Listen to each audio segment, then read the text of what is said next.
महेश्वर का ब्रह्मा और विष्णु को अपने निष्कल और सकल स्वरूप का परिचय देते हुए लिंग पूजन का महत्व बताना। नंदिकेश्वर कहते हैं, तदनंतर वे दोनों ब्रह्मा और विष्णु भगवान शंकर को प्रणाम करके दोनों हाथ जोड़ के उनके दाएं बाएं भाग में चुपचाप खड़े हो गए। फिर उन्होंने वहां साक्षात प्रकट पूजनीय महादेव जी को श्रेष्ठ आसन पर स्थापित करके पवित्र पुरुष वस्तुओं द्वारा उनका पूजन किया। दीर्घ काल तक अविकृत भाव से सुस्थिर रहने वाली वस्तुओं को पुरुष वस्तु कहते हैं और अल्पकाल तक ही टिकने वाली जो क्षणभंगुर वस्तुएं होती हैं उनको प्राकृत वस्तु कहते हैं। इस तरह वस्तु के ये दो भेद जानने चाहिए। किन पुरुष वस्तुओं से उन्होंने भगवान शिव का पूजन किया, यह बताया जाता है कि हार, नुपुर, केयूर, किरीट, मणिमय कुंडल, यज्ञोपवीत, उत्तरीय वस्त्र, पुष्पमाला, रेशमी वस्त्र, हार, मुद्रिका, पुष्प, तांबुल, कपूर, चंदन एवं अगरू का अनुलेप, धूप, दीप, श्वेत छत्र, व्यंजन, ध्वजा, चवर तथा अन्य दिव्य उपहारों द्वारा जिनका वैभव वाणी और मन की पहुँच से परे था, जो केवल पशुपति परमात्मा के ही योग्य थे और जिन्हें पशु बद्ध जीव कदापि नहीं पा सकते थे, उन दोनों ने अपने स्वामी महेश्वर का पूजन किया। सबसे पहले वहां ब्रह्मा और विष्णु ने भगवान शंकर की पूजा की। इससे प्रसन्न हो भक्ति पूर्वक भगवान शिव ने वहां नम्र भाव से खड़े हुए उन दोनों देवताओं से मुस्कुराकर कहा। महेश्वर बोले, पुत्रों, आज का दिन एक महान दिन है।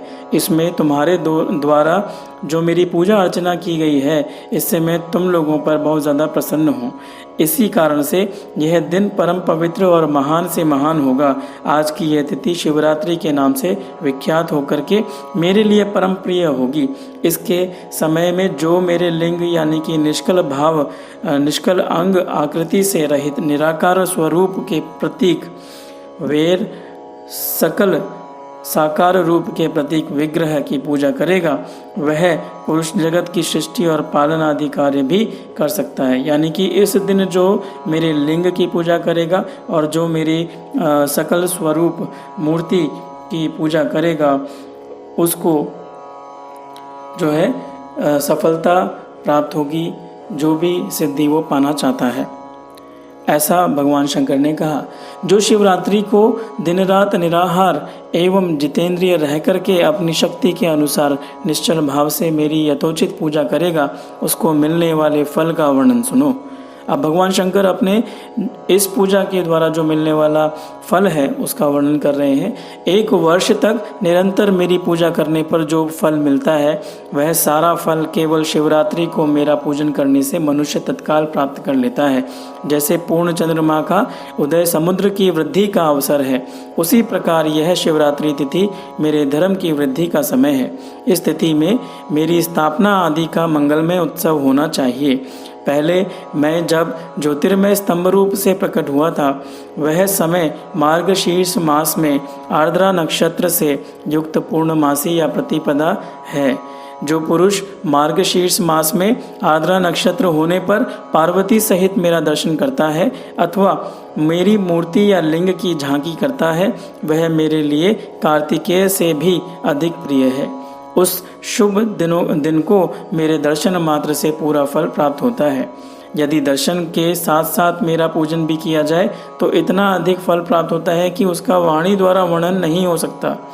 वहाँ पर मैं लिंग रूप से प्रकट होकर बहुत बड़ा हो गया था, अतः उस लिंग के कारण यह भूतल लिंग स्थान के नाम से भी प्रसिद्ध हुआ। जगत के लोग इसका दर्शन और पूजन कर सकें, इसके लिए यह अनादि और अनंत ज्योति स्तंभ अथवा ज्योतिर्मय लिंग अत्यंत छोटा हो जाएगा। यह लिंग सब प्रकार के भोग सुलभ कराने वाला तथा भोग और मोक्ष का एकमात्र साधन है। इसका दर्शन, स्पर्श और ध्यान किया जाए तो यह प्राणियों को जन्म और मृत्यु के कष्ट से छुड़ाने वाला है। अग्नि के पहाड़ जैसा जो यह शिवलिंग यहाँ प्रकट हुआ है, इसके कारण यह स्थान अरुणाचल नाम से प्रसिद्ध होगा। यहाँ अनेक प्रकार के बड़े बड़े तीर्थ प्रकट होंगे। इस स्थान में निवास करने या मरने से जीवों को मोक्ष प्राप्त हो जाएगा। मेरे 2 रूप हैं, सकल और निष्कल। दूसरे किसी के ऐसे रूप नहीं है। पहले मैं स्तंभ रूप से प्रकट हुआ और फिर अपने साक्षात रूप से। ब्रह्म भाव मेरा निष्कल रूप है और महेश्वर भाव सकल रूप है। ये दोनों मेरे ही सिद्ध रूप हैं। मैं ही परब्रह्म परमात्मा हूँ। कला युक्त और अकल मेरे ही स्वरूप हैं। ब्रह्म रूप होने के कारण मैं ईश्वर भी हूँ। जीवों पर अनुग्रह आदि करना मेरा कार्य है। ब्रह्मा और केशव, मैं सबसे बृहद और जगत की वृद्धि करने वाला होने के कारण ब्रह्म कहलाता हूँ। सर्वत्र सम रूप से स्थित और व्यापक होने से मैं ही सबका आत्मा हूँ। सर्ग से लेकर अनुग्रह तक आत्मा या ईश्वर से भिन्न जो जगत संबंधी 5 कृत्य हैं वे सदा मेरे ही हैं। मेरे अतिरिक्त दूसरे किसी के नहीं हैं, क्योंकि मैं ही सबका ईश्वर हूँ। पहले मेरी ब्रह्म रूपता का बोध कराने के लिए निष्कल लिंग प्रकट हुआ था। फिर अज्ञात ईश्वरत्व का साक्षात्कार कराने के निमित्त मैं साक्षात जगदीश्वर ही सकल रूप से तत्काल प्रकट हो गया हूँ। अतः मुझ में जो ईश्वरत्व है उसे ही मेरा सकल रूप जानना चाहिए, तथा जो यह मेरा निष्कल स्तंभ है वह मेरे ब्रह्म स्वरूप का बोध कराने वाला है। यह मेरा ही लिंग चिन्ह है। तुम दोनों प्रतिदिन यहाँ रह कर के इसका पूजन करो। यह मेरा ही स्वरूप है और मेरे सामीप्य की प्राप्ति कराने वाला है।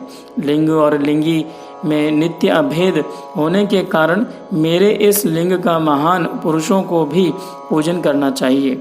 मेरे एक लिंग की स्थापना करने का यह फल बताया गया है कि उपासक को मेरी समानता की प्राप्ति हो जाती है।